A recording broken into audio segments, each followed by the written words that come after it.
28 mai 1998. Polygone de Shagaï, province du Baloutchistan, dans les montagnes de granit gris du sud-ouest pakistanais. 11h16, heure locale. Un physicien militaire pakistanais appuie sur un bouton dans un bunker enterré à plusieurs kilomètres du point zéro. 5 charges nucléaires explosent simultanément sous la roche. La montagne, vieille de millions d'années, change de couleur en quelques secondes. Le granit gris devient blanc, recouvert d'une fine poussière radioactive qui descend lentement le long des pentes. À 8000 km de là, dans le bureau ovale, le téléphone sonne. Bill Clinton apprend que ses appels personnels au Premier ministre Nawaz Sharif n'ont servi à rien. Il avait supplié, négocié, promis des milliards d'aides économiques.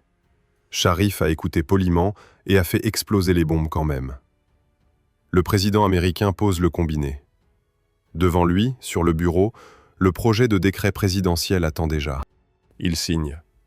Les sanctions tombent dans l'heure. Au même moment, à Rawalpindi, dans les locaux de l'état-major pakistanais, un général regarde l'écran de télévision où défilent les images du nuage de poussière. Il ne sourit pas comme on pourrait l'imaginer. Il calcule. Cet homme sait quelque chose que les Américains n'ont pas encore compris. Il sait à qui il va téléphoner dès le lendemain matin. Et ce n'est ni à Washington, ni à Londres, ni même à Pékin en premier. Pour comprendre ce coup de fil, il faut remonter de 27 ans en arrière. Décembre 71. Dhaka, capitale du Pakistan oriental.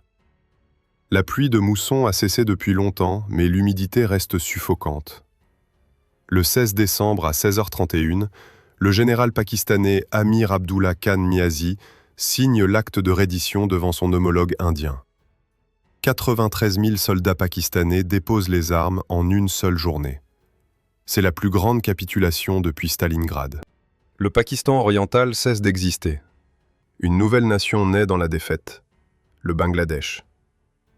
Sur le terrain, autour de Dhaka, des dizaines de chars américains M47 et M48 Patton sont abandonnés ou détruits. Beaucoup n'ont jamais tiré un seul obus. Pas par incompétence des équipages, par manque de pièces détachées. Depuis l'embargo américain de 65, après la précédente guerre indo-pakistanaise, les commandes de pièces de rechange arrivaient avec des mois de retard, parfois jamais. Des chars valant des millions de dollars rendus inopérants par l'absence d'un filtre à air ou d'une pompe à carburant. La leçon est brûlante. Un char dont on ne fabrique pas les pièces sur son propre sol est une promesse trahie d'avance. Les militaires pakistanais auraient dû tirer cette conclusion en 71. Ils l'ont tirée à moitié.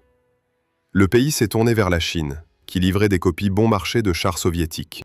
Le Type 59, version chinoise du T-54 russe, plus tard le Type 69. Du matériel d'une génération en retard, que les ingénieurs pakistanais bricolaient pour le maintenir vivant face au T-72 indien livré par Moscou. Le déséquilibre était évident. Mais Islamabad n'avait ni l'argent, ni les compétences techniques pour faire mieux. Pas encore. Le deuxième cycle d'humiliation arrive en 1990. Le Pakistan développe son programme nucléaire en secret depuis des années. Washington le sait, ferme les yeux, parce que le Pakistan est utile contre les Soviétiques en Afghanistan. Mais en 90, les Soviétiques sont partis, et le Pakistan ne sert plus à rien aux Américains. L'amendement Pressler est activé. George Bush père coupe l'aide militaire. 28 chasseurs F-16, déjà payés par le Pakistan, restent stockés sur une base américaine en Arizona. Le pays a versé l'argent. Le pays ne reçoit pas les avions. Encore une fois, l'allié occidental se retire au moment précis où l'on aurait besoin de lui. Il ne s'agit pas ici de juger qui a raison politiquement. Il s'agit de comprendre ce que ressent un état-major qui voit le scénario se répéter pour la 3e fois en 30 ans. 65, 71, 90. À chaque crise, à chaque besoin réel, le partenaire américain disparaît. Le message qui s'imprime dans l'esprit des planificateurs militaires pakistanais est simple et dur. Aucun blindé acheté ne sera jamais fiable tant qu'il dépendra d'une chaîne de pièces détachées contrôlée par quelqu'un d'autre. Surtout pas par Washington. Et puis arrive mai 98. L'Inde fait exploser ses propres bombes nucléaires le 11 et le 13 mai à Pokhran. Le Pakistan ne peut pas ne pas répondre, sous peine de perdre toute crédibilité stratégique. Sharif hésite. Clinton appelle, propose une aide massive en échange de la retenue. Sharif consulte ses généraux. Les généraux disent non. Le pays explose ses propres charges 17 jours après l'Inde.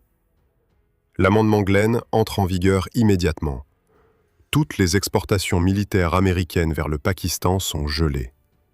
Toutes. Le paradoxe est limpide. Les sanctions étaient censées punir le Pakistan, le faire revenir en arrière, le contraindre à la coopération. Elles ont produit l'effet exactement inverse. Elles ont confirmé aux yeux d'Islamabad ce que 27 ans d'expérience avaient déjà suggéré. Il faut construire son propre char, et il faut le construire maintenant, avec qui voudra bien aider, même si ce n'est ni l'Amérique, ni l'Europe. Reste une question pratique, et elle est énorme. Le Pakistan a des ingénieurs compétents, l'usine Heavy Industries Taxila, et un partenariat industriel naissant avec la Chine. Pékin propose une plateforme nouvelle, le futur MBT 2000, héritière des types 85 et type 90 chinois. Le châssis tire la route, la tourelle aussi, le canon de 125 mm également. Mais il manque l'élément le plus important d'un char moderne, celui qui décide de tout sur un champ de bataille. Le moteur. Le moteur chinois disponible à l'époque ne suit pas. Trop faible pour la masse du blindé, trop peu fiable pour les chaleurs extrêmes du Pendjab et du désert du Thar, où les températures dépassent 50 degrés en été. Sans moteur digne de ce nom, le MBT 2000 reste un projet sur papier. Un beau papier, mais du papier. Et Pékin, pour ses propres raisons, ne veut pas mettre l'argent nécessaire pour développer un moteur entièrement neuf. La Chine a d'autres priorités industrielles à ce moment-là. Voilà pourquoi, ce matin de juin 98, le général pakistanais qui regardait les images du nuage de poussière sur Shagaï sait exactement à qui il doit faire passer un message. Pas à Pékin, pas à Paris, pas à Berlin. À une ville dont la plupart des Pakistanais n'ont jamais entendu parler avant cette année-là. Une ville du connu du grand public international, où des ingénieurs formés à l'école soviétique gardent dans leurs tiroirs les plans d'un moteur conçu autrefois pour combattre l'OTAN. Pourquoi cette ville-là et pas une autre? Pourquoi des ingénieurs ukrainiens accepteraient-ils de vendre à Islamabad ce que Moscou n'a jamais voulu partager avec ses propres alliés? Quartier de Sloboda, ville de Kharkiv, hiver 1994. La neige est sale, mélangée de suie. Devant les bâtiments en briques du bureau d'études Morozov, plusieurs ingénieurs fument dehors malgré le froid, parce que le chauffage de l'atelier ne fonctionne plus depuis 3 jours. À l'intérieur, sur les tableaux blancs, dorment encore les plans d'un moteur qui a été conçu 10 ans plus tôt pour faire rouler des chars soviétiques dans les plaines de l'Allemagne fédérale en cas de Troisième Guerre mondiale. Ce moteur s'appelle le 6T D2. 6 cylindres, 2 temps, pistons opposés horizontaux, une architecture rare dans le monde des blindés. Il a été imaginé pour équiper le T-80 UD, version ukrainienne du célèbre T-80 soviétique. Sa mission initiale, pousser 46 tonnes d'acier à plus de 60 km/h à travers la boue de Saxe sous le feu des léopards ouest allemands. La guerre froide pour laquelle il avait été pensé n'a jamais eu lieu. L'Union soviétique s'est effondrée 3 ans plus tôt, et maintenant, ces ingénieurs ne savent même pas s'ils toucheront leur salaire de janvier. Le contraste est cruel. Le bureau Morozov, fondé dans les années 30, a accouché du légendaire T-34 pendant la Seconde Guerre mondiale, le char qui a sauvé Stalingrad, qui a roulé jusqu'à Berlin en 1945. C'est l'un des temples mondiaux de la conception blindée. Et en 1994, ses héritiers comptent les pièces de chauffage cassées. L'industrie qui a humilié la Wehrmacht est en train de mourir de faim. Pendant ce temps, à 10 000 km de là, 2 pays cherchent désespérément ce que Kharkiv a justement à vendre. Pékin a un problème bien identifié. Au début des années 90, la corporation Norinco veut absolument moderniser sa gamme de chars. Le projet porte le nom interne de Type 92. Sur le papier, le blindé fait rêver. Châssis solide, tourelle soudée, canon lisse de 125 mm compatible avec les obus à charge propulsif séparés. Tout est prêt, sauf une chose. Le moteur diesel chinois disponible plafonne autour de 730 chevaux. Pour un char de plus de 40 tonnes destiné à l'export, c'est insuffisant. Les ingénieurs chinois savent qu'il leur faudrait au moins 1200 chevaux. Et ils savent aussi que développer ça en interne prendrait 10 ans et coûterait des sommes que Pékin n'a pas envie de débloquer.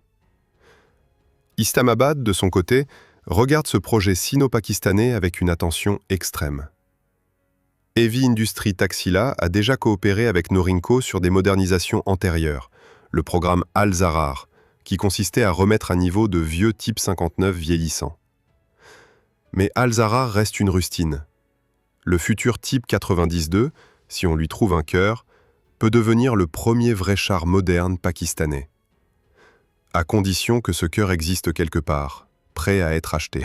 Quelqu'un, probablement dans un service technique pakistanais ou chinois dont l'identité précise n'a jamais été rendue publique, fait alors le rapprochement le plus simple du monde. Les soviétiques avaient un moteur qui correspondait exactement aux besoins. 1200 chevaux, compact, conçu pour les climats extrêmes. Ce moteur s'appelle le 6T-D2 et il n'est plus produit en Russie. Il est produit en Ukraine, dans un pays qui n'a plus rien à voir avec Moscou depuis 1991 et qui est prêt à vendre à peu près n'importe quoi à n'importe qui pour survivre. L'ironie historique mérite qu'on s'y arrête. La Russie a hérité, lors de la dissolution soviétique, de la majorité des grandes usines de chars. Nijni Tagil, qui produit le T-72 et le T-90, ou encore l'usine de Saint-Pétersbourg. Mais le bureau d'études du moteur 6TD est resté en Ukraine, à Kharkiv, parce qu'il y avait toujours été. Quand la frontière s'est dessinée en 1991, elle a coupé la chaîne industrielle soviétique en deux. Moscou a gardé les chars, Kiev a gardé un des moteurs les plus aboutis. Et Kiev n'avait aucune raison de demander la permission de Moscou pour le vendre. Une délégation chinoise se rend à Kharkiv, vraisemblablement vers le milieu des années 90. Une délégation pakistanaise suit le même chemin, séparément ou conjointement selon les sources. Les négociations se déroulent dans des bâtiments encore décorés de portraits de Lénine qu'on n'a pas eu le temps, ni l'argent, de retirer. Sur la table, un contrat qui va sauver le bureau Morozov de l'effondrement. En échange, les Ukrainiens livreront le 6TD2 pour équiper le futur char sino-pakistanais. La somme exacte n'a jamais été publiée, mais les estimations parlent de plusieurs centaines de moteurs commandés sur une décennie. Pour l'amateur d'histoire militaire français, cette scène en évoque immédiatement une autre. 1966, Charles de Gaulle annonce le retrait de la France de la structure militaire intégrée de l'OTAN. 3 ans plus tôt, il avait lancé la production en série de l'AMX-30, refusant les chars américains M47 que d'autres pays européens acceptaient docilement. La logique gaullienne tenait en une phrase : pas de souveraineté militaire sans industrie nationale. Le Pakistan, 30 ans plus tard, applique la même logique, mais avec une différence essentielle. La France de 66 avait les ingénieurs, les usines, les budgets et une expérience industrielle continue depuis la Renaissance. Le Pakistan de 94 n'a presque rien. Il invente donc une variante du gaullisme, la souveraineté par alliance d'exclus. Pékin contre Washington, Kharkiv contre Moscou, Islamabad contre tout le monde. 3 pays mis à l'écart par les puissances dominantes décident de mutualiser leur exclusion. Pendant que les négociateurs se serrent la main, à des milliers de kilomètres, à Moscou, personne ne réagit. Le Kremlin de Boris Eltsine est englué dans la première guerre de Tchétchénie, dans une économie en chute libre, dans des privatisations qui transforment le pays en république de oligarques. Les services russes ont 1000 priorités plus urgentes que de surveiller un bureau d'études ukrainien qui négocie en sous-main avec 2 pays asiatiques. Quand quelqu'un, à Moscou, finira par comprendre ce qui s'est joué à Kharkiv, il sera déjà trop tard de plusieurs années. Le moteur 6T-D2 sera parti vers l'est. Sur les bureaux de Heavy Industry Taxila, à environ 30 km au nord-ouest d'Islamabad, les premiers schémas du futur char prennent forme courant 95-96. Les ingénieurs pakistanais travaillent en parallèle avec leurs homologues chinois, par échange de plans, de visites, de prototypes successifs. Le projet a déjà un nom officiel dans les documents de Norinco, MBT 2000. Côté pakistanais, le baptême sera plus tardif. Les militaires veulent un nom qui sonne, qui claque, qui s'inscrive dans une tradition. Et puis, il faut tester ce moteur ukrainien dans des conditions réelles. Le climat du Pendjab n'a rien à voir avec celui de la Saxe pour laquelle il a été conçu. Le désert du Thar, en été, atteint des températures qui font fondre le bitume. La poussière s'infiltre partout. C'est dans cet enfer thermique que le 6TD2 va devoir prouver qu'il vaut son prix. Personne, à Kharkiv, n'a jamais testé ce moteur dans de telles conditions. Personne ne sait vraiment s'il tiendra. Et un autre problème, plus politique, plus dangereux, attend déjà dans les coulisses. Combien de temps faudra-t-il à Moscou pour comprendre ce qui se passe? Et que fera le Kremlin le jour où il s'en apercevra? Désert du Thar, frontière sud du Pendjab pakistanais, été 1997. Le sol craque sous 48 degrés à l'ombre, sauf qu'il n'y a pas d'ombre. Un prototype de char encore sans nom officiel, peint d'un beige pâle qui ressemble plus à du sable qu'à de l'acier, traverse une étendue plate où rien ne vit, sauf des arbustes à épines. À l'intérieur, un équipage pakistanais transpire dans des combinaisons trempées. La température dans le compartiment moteur dépasse les 80 degrés. Le 6TD2, conçu pour les hivers d'Europe centrale, hurle comme une bête qu'on aurait jetée dans un four. Le constat est immédiat. Un moteur diesel à pistons opposés produit énormément de chaleur, et son architecture compacte, conçue pour économiser de la place dans la coque, se transforme en piège thermique sous le soleil pakistanais. Les ingénieurs ukrainiens, venus en mission technique à Taxila, rouvrent leurs cahiers et redessinent une partie du circuit de refroidissement.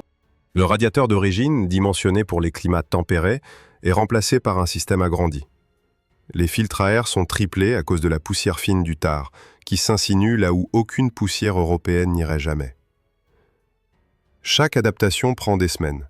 Chaque modification doit ensuite être validée par des essais nouveaux. Le contraste avec l'Inde voisine est saisissant.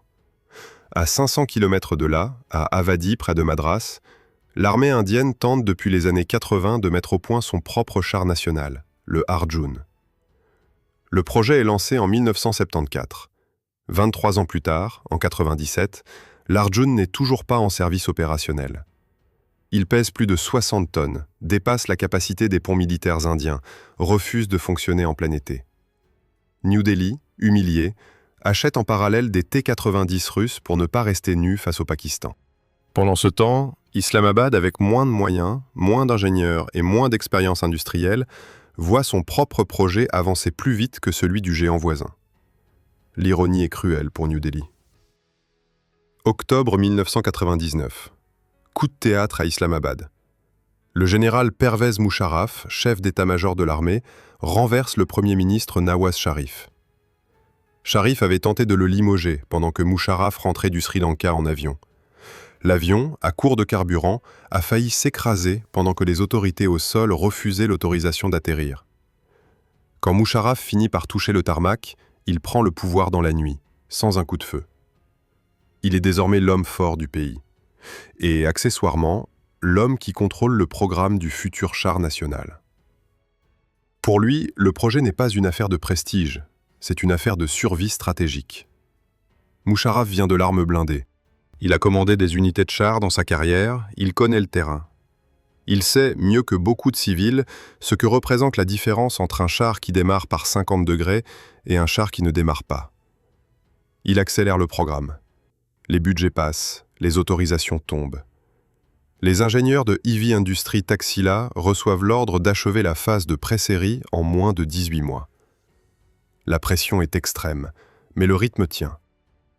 Vers la fin de l'an 2000, les premiers exemplaires de série sortent enfin de l'usine de Taxila. Reste un détail crucial, le nom. Pendant les années de développement, le blindé a circulé sous des appellations techniques. MBT 2000 côté chinois, P90 côté pakistanais à certaines étapes. Mais pour entrer en service, il faut un nom propre, un nom qui parle à la nation. La proposition retenue par l'état-major est Al-Khalid. En arabe, le Khalid. Allusion directe à Khalid ibn al-Walid, général du 7e siècle, contemporain et compagnon du prophète Mahomet. Ce stratège a conquis la Syrie byzantine en 636, écrasé l'empire sassanide perse, et selon la tradition islamique, il n'a jamais perdu une seule bataille en plus de 100 engagements. Aucune autre figure militaire de l'histoire islamique ne porte un palmarès aussi pur. L'écho symbolique est vertigineux.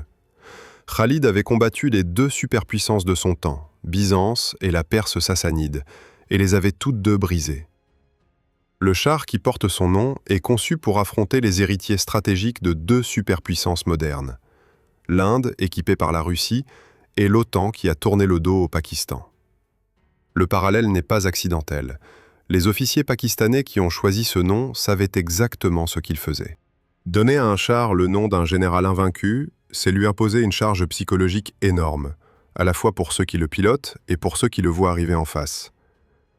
15 février 2001. Cérémonie officielle à l'usine Heavy Industries Taxila. Le président Musharraf est présent. Devant les caméras et les officiers en uniforme d'apparat, il signe symboliquement la livraison des premiers Al-Khalid à l'armée pakistanaise. Le moment est filmé, photographié, repris dans toute la presse régionale. Pour la première fois de son histoire, le Pakistan dispose d'un char moderne dont les composants principaux ont été en partie conçus chez lui, assemblés chez lui, et qui ne dépend d'aucun fournisseur occidental. Mais l'image officielle cache une vérité plus complexe. Le cœur de la machine, ce moteur 6TD2, n'est ni pakistanais ni chinois. Il vient toujours de Kharkiv. Si demain, pour une raison quelconque, l'Ukraine cessait ses livraisons, l'usine de Taxila s'arrêterait. Les ingénieurs pakistanais ont demandé à Pékin et à Kharkiv s'il était possible de produire le moteur sous licence directement au Pakistan. La réponse, jusqu'à présent, a été non. Les Ukrainiens veulent garder le savoir-faire et les revenus. Les Chinois travaillent à leur propre moteur de remplacement, mais celui-ci n'est pas prêt. Le Pakistan reste donc dépendant d'un seul fournisseur, situé à 9000 km, dans un pays dont l'avenir politique, en 2001, paraît raisonnablement stable, mais dont rien ne garantit qu'il le restera. Et puis arrive la nouvelle qui va transformer ce char de produit national en sujet géopolitique majeur. Quelque part en Amérique du Sud, un pays cherche à remplacer ses vieux chars datant de la guerre froide. Un pays auquel personne, à Islamabad ou à Pékin, n'avait pensé. Ce pays s'appelle le Pérou. Et il ne sait pas encore qu'en signant un contrat avec la Chine pour acheter le MBT 2000, il va déclencher l'une des crises diplomatiques les plus absurdes de la décennie 2000. Pourquoi Moscou, soudain, va-t-elle se réveiller à 10 000 km de chez elle? Lima, capitale du Pérou, printemps 2009. Dans les bureaux de l'état-major péruvien, des officiers étudient les brochures techniques de plusieurs constructeurs. L'armée péruvienne possède encore des chars T-55 soviétiques achetés dans les années 70 et quelques AMI-13 français, vestiges d'une coopération militaire avec Paris encore plus ancienne. Tout ce matériel est obsolète. Le Pérou cherche un remplacement moderne, raisonnablement coûteux, livrable dans des délais courts. Sur la table finale, deux dossiers sérieux. Le T-90S russe d'un côté, le MBT 2000 sino-pakistanais de l'autre, autrement dit l'Al-Khalid sous son étiquette d'export. La compétition tourne d'abord à l'avantage de Pékin et d'Islamabad. Le MBT 2000 est moins cher que le T-90S, ses conditions de paiement plus flexibles, et la Chine propose des transferts de technologie que la Russie refuse. Norinco envoie même un exemplaire au Pérou pour des essais sur le terrain, dans la région d'Ayacucho, à plus de 3000 mètres d'altitude dans les Andes. Les militaires péruviens sont impressionnés. Le char tient le coup à l'altitude, manœuvre correctement sur les pentes, son canon de 125 mm tape juste. Un contrat préliminaire portant sur environ 80 à 120 blindés selon les sources est sur le point d'être signé. Pour le Pakistan, ce serait la première vente à l'export d'un char qu'il a lui-même contribué à concevoir. Une consécration historique. Et puis Moscou se réveille, brutalement, après 15 ans d'inattention. Le mécanisme déclenché à Lima est presque comique tant il est précis. Le ministère russe de la Défense, par l'intermédiaire de Rosoboronexport, son agence d'exportation d'armement, dépose une protestation officielle. L'argument juridique est subtil mais efficace. Le moteur 6TD2, qui équipe le MBT-2000, contient certains composants dont les droits de propriété intellectuelle, hérités de l'époque soviétique, sont contestés entre la Russie et l'Ukraine. Sans accord moscovite, soutiennent les juristes du Kremlin, l'exportation vers un pays tiers est illégale au regard des traités russo-ukrainiens. Kiev conteste, évidemment. Mais Pékin, elle, n'a pas envie d'aller au tribunal pour vendre quelques dizaines de chars en Amérique du Sud. Norinco préfère reculer. Le paradoxe est total. Voici un char dont la conception a démarré comme une réponse aux sanctions américaines de 1998. Voici un blindé dont la naissance même devait incarner l'autonomie d'Islamabad face aux grandes puissances. Et voici qu'à 10 000 km de toutes les capitales concernées, ce char est arrêté net par un veto russe portant sur une pièce ukrainienne assemblée dans une machine chinoise vendue par un pays musulman. 5 nations interviennent dans cette équation. Et la seule qui ne pèse plus rien dans l'affaire, ce sont les États-Unis, qui ont pourtant tout déclenché par leurs sanctions 11 ans plus tôt. Pour comprendre la logique russe, il faut regarder ce qui se passe au même moment dans le secteur de l'armement post-soviétique. Le Kremlin de Vladimir Poutine, au pouvoir depuis l'an 2000, a entrepris de reprendre la main sur tous les actifs militaires hérités de l'Union soviétique. Reprendre la main signifie empêcher les anciennes républiques de vendre librement à des clients qui pourraient autrement acheter russes. Le Pérou aurait été le premier domino. Si le Pakistan vendait 90 MBT-2000 à Lima, demain il en vendrait à Quito, à Bogota, à Caracas. Le marché latino-américain, marché historiquement russe et soviétique pour les blindés, basculerait. Moscou ne pouvait pas tolérer cela. Le veto sur le moteur de Kharkiv était l'arme parfaite, parce qu'elle ne nécessitait ni guerre commerciale ouverte, ni pression diplomatique sur Lima. Il suffisait de bloquer une pièce. Côté ukrainien, la réaction est mitigée. Les ingénieurs de Morozov, devenus dépendants des commandes pakistanaises et chinoises pour leur survie économique, voient d'un mauvais œil l'ingérence moscovite. Mais Kiev, à cette époque, sous la présidence de Viktor Youtchenko, puis bientôt sous Viktor Yanukovych, navigue dans une politique extérieure incohérente, où la Russie reste un voisin trop dangereux pour qu'on l'affronte frontalement. Personne n'ose porter l'affaire devant un tribunal international. Le moteur continue d'être livré à Pékin pour la production interne du MBT-2000, mais l'export vers le Pérou est mort. Le contrat est officiellement annulé en 2010. Lima choisit finalement de ne rien acheter du tout, pour l'instant, et de moderniser ses vieux T-55 en attendant des jours meilleurs. La Chine perd une vente. Le Pakistan perd sa première occasion d'apparaître comme exportateur de chars. Et l'Ukraine, ironiquement, perd l'occasion d'engranger des devises supplémentaires alors que son économie en a désespérément besoin. 3 pays alliés, 3 perdants, un seul gagnant, Moscou, qui n'a pas dépensé 1 rouble pour cette victoire diplomatique. Dans les couloirs du ministère de la Défense pakistanais, à Rawalpindi, la conclusion qu'on tire de l'épisode péruvien est limpide et amère. La souveraineté militaire qu'on croyait avoir conquise en 1998 n'est qu'à moitié réelle. Tant que le moteur vient de Kharkiv, et tant que Kharkiv n'est pas véritablement maître de ses propres composants, le Pakistan reste vulnérable à un acteur extérieur. Ce n'est plus Washington qui peut bloquer Islamabad, c'est désormais Moscou. La question des sanctions et des dépendances, qui semblait résolue, ressurgit sous une forme nouvelle.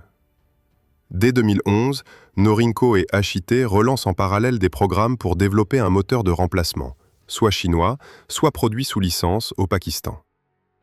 Les progrès sont lents, le diesel à piston opposé étant une technologie complexe qu'on ne reproduit pas en quelques années.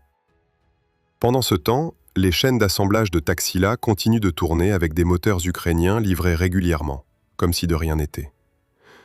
La menace s'est faite voir une fois, à Lima. Elle pourrait se faire voir une seconde fois, plus tard, plus durement. Personne ne sait quand. Personne, en 2011, le devine que cette seconde fois arrivera dans 11 ans, sous une forme bien plus brutale qu'un simple blocage de contrat. Et qui, en 2012, en 2015 ou même en 2020, peut imaginer que des missiles russes finiront un jour par viser directement les ateliers de Kharkiv, où l'on assemble le cœur du char pakistanais. Dhaka, capitale du Bangladesh, courant 2019. Sur le port militaire de Chattogram, des conteneurs maritimes débarqués d'un cargo en provenance de Karachi sont ouverts un par un. À l'intérieur, des chars Al-Khalid livrés par le Pakistan à l'armée bangladaise. 48 ans plus tôt, dans cette même ville qui s'appelait alors Dhaka, la même armée pakistanaise avait massacré, selon les estimations bangladaises, plusieurs centaines de milliers de civils pendant la guerre d'indépendance de 1971. Les chiffres officiels parlent de jusqu'à 3 millions de morts, ceux des historiens occidentaux d'environ 300 000 à 500 000. Quel que soit le chiffre exact retenu, le crime fut massif. Et pourtant, en 2019, le Bangladesh signe un contrat d'armement avec son ancien bourreau. L'ironie historique est presque insupportable à formuler. Le pays né d'un génocide commis par le Pakistan achète des chars au Pakistan. Pas par sympathie, évidemment, par calcul froid. Le Bangladesh cherche à diversifier ses fournisseurs militaires pour ne pas dépendre uniquement de la Chine ou de la Russie. Le Pakistan offre des conditions avantageuses, un produit éprouvé, une livraison rapide. Dhaka prend ce qui est utile et range la mémoire dans un autre tiroir. Voilà comment fonctionnent les armées, partout, toujours. La géopolitique se moque des cimetières. Et le succès commercial du blindé pakistanais ne se limite pas au Bangladesh. Au fil des années 2010, l'Al-Khalid évolue par versions successives. L'Al-Khalid 1, légèrement amélioré, puis l'Al-Khalid 2, présenté officiellement en 2016 lors d'un défilé à Islamabad. Système de conduite de tir modernisé, optronique de nouvelle génération, capacité accrue de tirer des missiles anti-chars guidés à travers le canon principal. Pendant ce temps, l'usine Heavy Industries Taxila monte en cadence. Selon les estimations publiques, la production cumulée dépasse plusieurs centaines d'exemplaires, sans compter ceux livrés ou destinés à l'export. Le Pakistan est devenu, en 2 décennies, un exportateur d'armements blindés. Première fois de son histoire.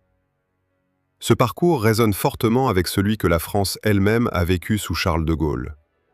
Refus des chars américains M47 en pleine guerre froide, lancement de l'AMX-30, puis exportation massive de ce char vers une dizaine de pays, du Venezuela à l'Arabie Saoudite.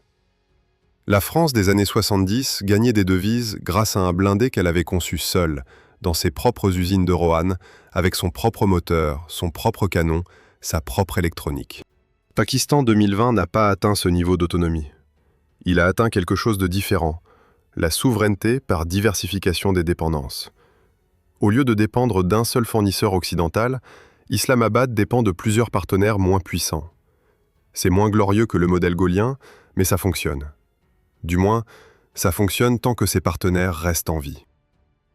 24 février 2022. À 5 heures du matin, l'armée russe déclenche son invasion massive de l'Ukraine. Les premiers missiles tombent sur les bases militaires, les aéroports, les nœuds de communication. Kharkiv, deuxième ville du pays, située à seulement 40 km de la frontière russe, est frappée dès les premières heures. Les quartiers industriels de la ville, où se trouvent l'usine Malitchev et le bureau d'études Morozov qui assemble encore des moteurs 6T D2 destinés à l'export, deviennent des cibles prioritaires pour les bombardiers et les frappes balistiques russes. À Rawalpindi, dans le quartier général de l'armée pakistanaise, la nouvelle déclenche une réunion d'urgence. Les officiers responsables du programme Al-Khalid posent les questions cruciales en quelques heures. Combien de moteurs 6T D2 sont actuellement en stock à Taxila? Combien sont en route depuis l'Ukraine? Combien de temps les chaînes d'assemblage peuvent-elles continuer de tourner sans nouvelle livraison? Les réponses précises restent classifiées, mais les analyses publiées par les centres de recherche stratégiques évoquent un horizon de quelques mois à 1 an, pas davantage.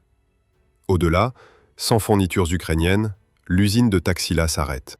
Le paradoxe initial, celui par lequel cette histoire avait commencé, atteint sa forme la plus pure en 2022.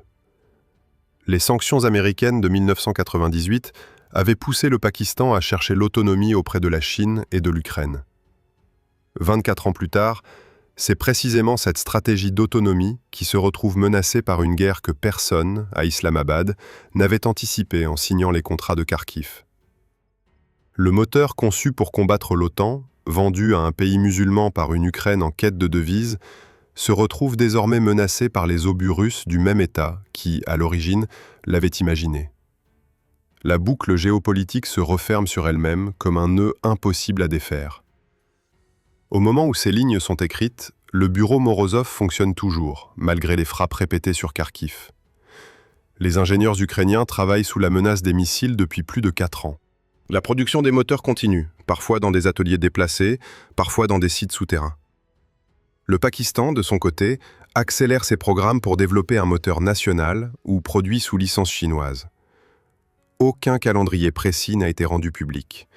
Personne ne sait, ni à Taxila, ni à Pékin, ni à Kharkiv, comment cette histoire se terminera. Et la véritable question, celle qu'aucune chancellerie n'ose formuler à voix haute, est la suivante. Le jour où Kharkiv tombera, ou cessera de produire pour une raison quelconque, le Pakistan aura-t-il achevé à temps son moteur de remplacement? Ou bien des centaines d'alcalides resteront-ils, immobiles dans leur garage, transformés en monuments d'acier silencieux par l'effondrement d'une chaîne logistique qui aura tenu plus de 30 ans contre toute logique politique? Si cette histoire vous a appris quelque chose que les manuels d'histoire militaire taisent, laissez un pouce levé pour soutenir la chaîne. Et dites-nous en commentaire, si vous deviez équiper l'armée de votre pays demain, choisiriez-vous la voie gaullienne, tout produire chez vous au prix fort, ou la voie pakistanaise, dépendre de plusieurs partenaires fragiles pour gagner du temps? Le débat est ouvert et nous lirons toutes les réponses. Abonnez-vous pour ne manquer aucun de nos prochains épisodes. Et la semaine prochaine, nous racontons l'histoire d'un char français vendu à un dictateur africain qui s'en est servi contre les troupes françaises elles-mêmes, 10 ans après la signature du contrat.